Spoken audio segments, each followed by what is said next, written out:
Esteja convosco. Ele está no meio de nós. Proclamação do Evangelho de nosso Senhor Jesus Cristo, segundo João.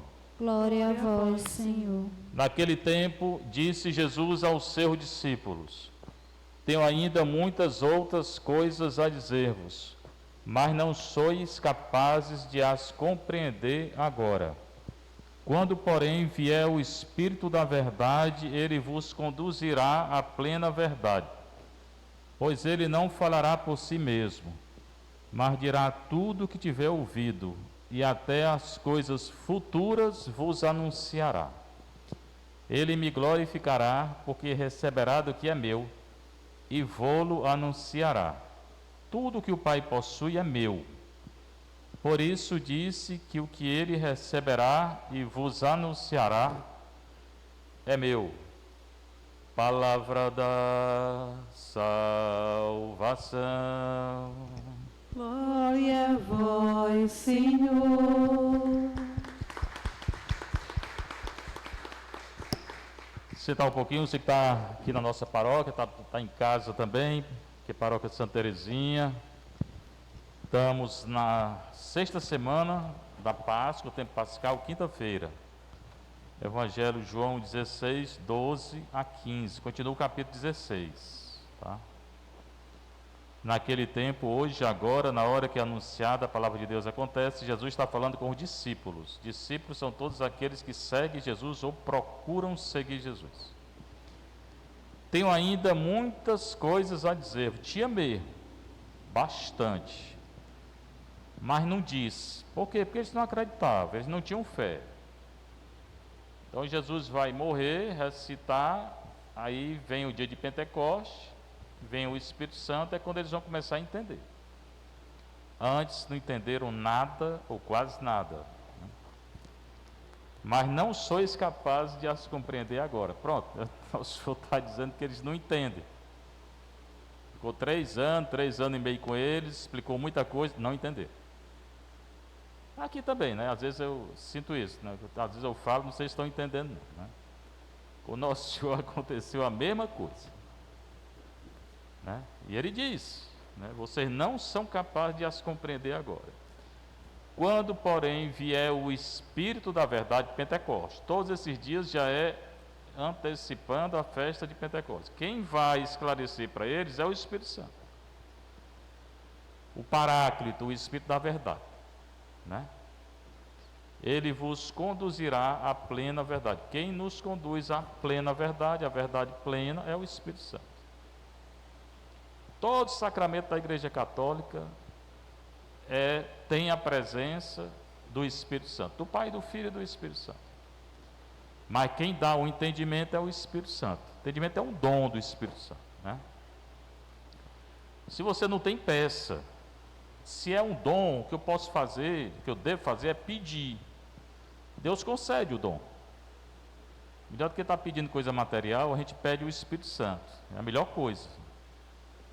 E pedindo o Espírito Santo, pedir o dom do discernimento, do entendimento, do conhecimento. Aí a mente da gente vai abrindo, para a gente entender, né? Ele vos conduzirá à plena verdade. Ele não falará por si mesmo. O Espírito não fala por si, ele fala o que o Pai manda.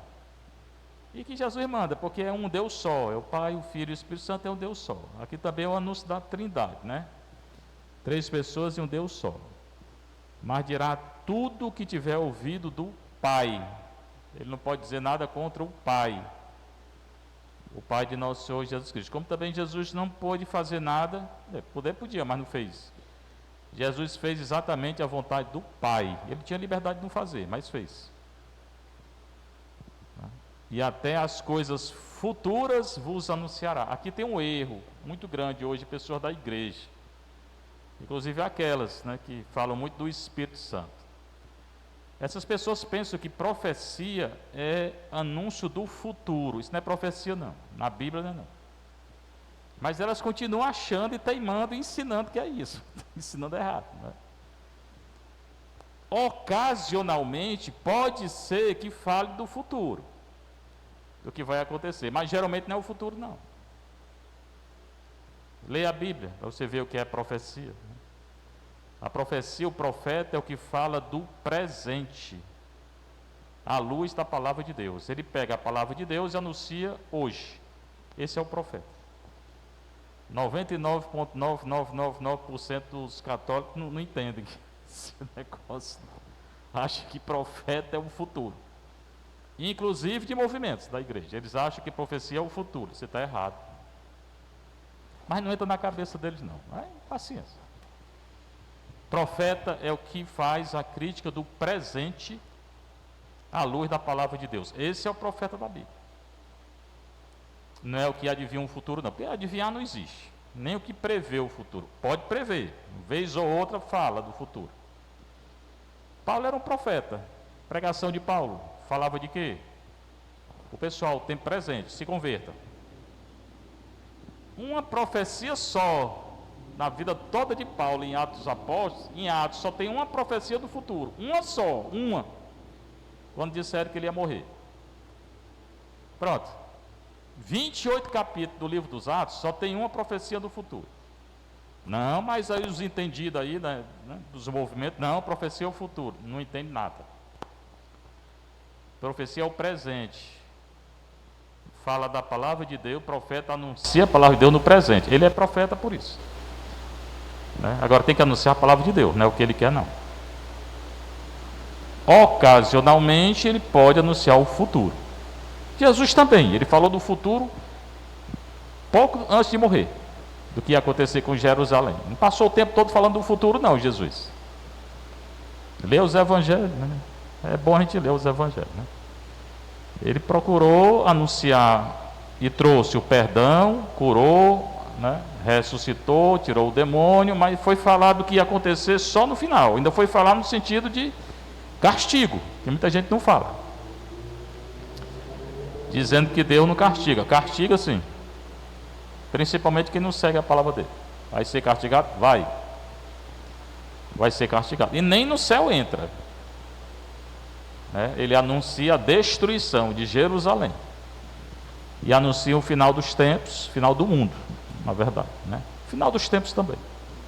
Isso no final da vida dele. Passou 3 anos dizendo outra coisa. Próprio Jesus. Mas as pessoas só se interessam pelo futuro, né? Ele é um profeta, porque fala do futuro. Isso não é profeta, não. O profeta fala do presente. Agora anuncia a lei de Deus, né? Espero que tenham entendido, pelo amor de Deus, né? Porque não é possível ficar repetindo ainda que profeta fala do futuro, né? Ele me glorificará, né? Então, ele quem? O Espírito Santo. Quem glorifica Jesus? O Espírito Santo. Quem ressuscita Jesus? O Espírito Santo. O Pai também, que é o Deus só. Jesus dá glória a Deus como? Fazendo a vontade de Deus. O Pai glorifica Jesus como? Ressuscitando Jesus pelo Espírito Santo. Essa é a glorificação. E eu também, eu posso dar glória a Deus como? Fazendo a vontade de Deus. A maior glorificação de Deus que eu posso dar na minha vida é fazendo a vontade de Deus. Não é falando, não, é fazendo a vontade de Deus. Mais do que qualquer novena, do que qualquer oração, é se eu fizer a vontade de Deus. Isso vale mais. Certamente as novenas valem, as orações, né? Eu gosto de rezar, mas oração sem fazer a vontade de Deus não vale não. Aí eu digo mesmo, vale não. Você está perdendo tempo. Fique dormindo que é melhor, né? Mas se você está rezando e está fazendo a vontade de Deus, aí tudo bem. Então a maior glorificação que eu dou a Deus é quando eu faço a vontade dele, não a minha vontade, né? Que não é fácil no dia de hoje, né? Aliás, está muito difícil, porque tem muita coisa dentro da igreja, o Paulo VI já tinha anunciado, muita coisa dentro da igreja contra a própria igreja. Então, hoje tem uma grande confusão de conceitos, de teologias dentro da própria Igreja Católica. Uma grande confusão. Infelizmente, né? E seguir mesmo a palavra de Deus hoje não é fácil. Ele me glorificará porque receberá do que é meu. O que o Espírito recebe vem de Jesus e vem do Pai. E vou-lo anunciará. O que ele anunciará. O que ele vai anunciar é o que ele escutar de Jesus e do Pai. Porque, de novo, é um Deus só. Ele não pode anunciar algo contra Jesus ou contra o Pai. Se é um Deus só, ele vai anunciar o que o Pai quer, Jesus quer. Tudo que o Pai possui é meu, e é meu. De novo, o mistério da unidade. Por isso disse que o que ele receberá e vos anunciará é meu. Tudo que o Espírito anuncia, anuncia Jesus. A primeira pregação da igreja no início foi anunciar quem? Jesus. E o que a igreja tem que anunciar hoje? Jesus, o perdão dos pecados. Mas falam de política, né, direto, né? Se reúne para tratar de documento de política, disso, daquilo. E Jesus, cadê? Cadê o anúncio do perdão dos pecados? Né? O anúncio da conversão. Porque só se salva quem se converter. Quem não se converter não vai se salvar, não. O primeiro anúncio da igreja é esse. Deveria ser. A gente pouco ouve na igreja. Foi o anúncio de Paulo, da primeira leitura. O que ele anunciou? Se convertam. Todo o anúncio da igreja primitiva é se convertam. Jesus vem julgar. Hoje ele foi até Atenas. Estive lá, fiz um curso de arqueologia bíblica em Atenas, pela Universidade Gregoriana de Roma. Né? Visitamos lá os locais que Paulo teve. Não só Atenas, Corinto, todas as cidades gregas, nós estivemos lá. Pois bem, chegando em Atenas, cidade desenvolvida da época. A cultura grega era a cultura mais desenvolvida. Roma era politicamente mais importante, que tinha conquistado a Grécia. Mas a cultura grega, a língua grega, era, nesse contexto aqui, mais importante que o latim. Depois o latim se torna a língua oficial da igreja, lá pelo século III, IV depois de Cristo. Mas agora, mais importante é o grego. Ele foi até Atenas, Paulo. E ele começou a pregar. Em vez de pregar, isso ele vai dizer em Coríntios, em vez de pregar com força, com poder, com milagre, com sinais, não, ele tentou usar uma linguagem meio filosófica. Ele tentou usar a linguagem da sabedoria dos gregos. Esse Deus aí desconhecido, porque o grego tinha imagens, acreditava em vários deuses. Deus disso, Deus daquilo, tudo idolatria, ou politeísmo. E tinha até um Deus desconhecido. Ele disse, esse Deus desconhecido aí, tinha uma imagem lá de um Deus desconhecido. Ou então um buraco, sem imagem nenhuma. Esse Deus desconhecido aí é o que eu vim anunciar a vocês, é Jesus. Ele morreu para tirar o nosso pecado, mas ele quer a nossa conversão. Ele morreu e ressuscitou. Quando ele falou em ressuscitou, os gregos não acreditaram mais. E ele tinha até citado um poeta grego, que ele conhecia. Isso significa que Paulo conhecia o grego. Se ele citou, aqui não tem nenhuma palavra grega que ele falou, não. Mas ele citou um poeta grego, então ele conhecia. Essa frase que ele citou aqui é de um poeta grego. Né? Somos da raça do próprio Deus. Isso aqui é um poeta grego que tinha escrito sobre isso. Então, Paulo quer converter eles com a linguagem filosófica do grego, disso, daquilo, dizendo que ele conhecia a língua, né, e tal, e tal. Foi um fracasso total. Eles não quiseram escutar. Aí o que fez Paulo? Do jeito que ele era paciente, tchau, falo mais com vocês não. E nunca mais usou essa linguagem. Ele vai dizer numa das cartas aos Coríntios, não falo mais da sabedoria humana. Minha pregação é poder. Eu anuncio Cristo. Quem quiser acreditar, que acredite. Se não quiser, não acredite. Ele também não se preocupava não. Então é uma lição para a igreja hoje. Ele estava no Areópago, né? Conduziram ele até Atenas, disseram a Silas e Timóteo que fosse até lá. Paulo viajava com um ou dois, então ia só, né? Eles foram. Paulo no meio do Areópago. O Areópago era tipo um estádio. Eu conheci o Areópago de Éfeso, enorme, muito grande. Tem um bocado de arquibancada, assim. Aí a pessoa fala lá embaixo, não tinha microfone não, mas o que fala lá embaixo todo mundo escuta. Eles constroem para isso mesmo. Então foi nesse Areópago que ele começou a pregar. Começou adulando os gregos, né? Vocês são religiosos, né? Encontrei lugar de culto de vocês, encontrei um altar com a inscrição Deus desconhecido. Pois bem, esse Deus desconhecido eu vim anunciar. Deus que fez o mundo, tudo que nele existe. Só que ele, em vez de anunciar com poder, como ele tinha feito, né, ressuscitando, curando, não. Ele começou a só tentar converter pela palavra filosófica. Não converte, não. Talvez seja por isso que alguns discursos hoje da igreja não convertem mais ninguém, não. Né? A igreja tem que anunciar com poder, com autoridade. E principalmente o querigma. Jesus morreu, ressuscitou. E quem não se converter não vai para o céu, não. Ele já nos deu a ressurreição. Essa é a linguagem. O querigma é isso. A pregação é essa.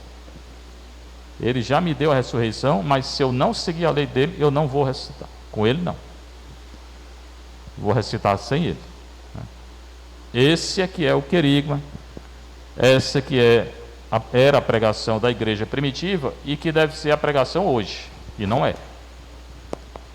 Né? Você pode escutar aí as pregações como é que estão. Né? Só entrar nas igrejas. Né? Pois bem, Padre Magalhães, né? Ele nos ajudou aqui nesse período que eu estou aqui, veio algumas vezes. Chegou, cumpriu a missão, vai. Né? A gente reza para que ele tenha realmente cumprido a missão. Né? E assim eu, você, qualquer um. Chegar a hora, vai chegar. E reza por ele, reza também para outra pessoa que nós estamos celebrando hoje. E principalmente que Deus nos dê essa autoridade de pregar do jeito que Paulo pregava, né? Do jeito que a igreja primitiva pregava. Seja louvado nosso Senhor Jesus Cristo. Para sempre seja louvada nossa Mãe Maria Santíssima.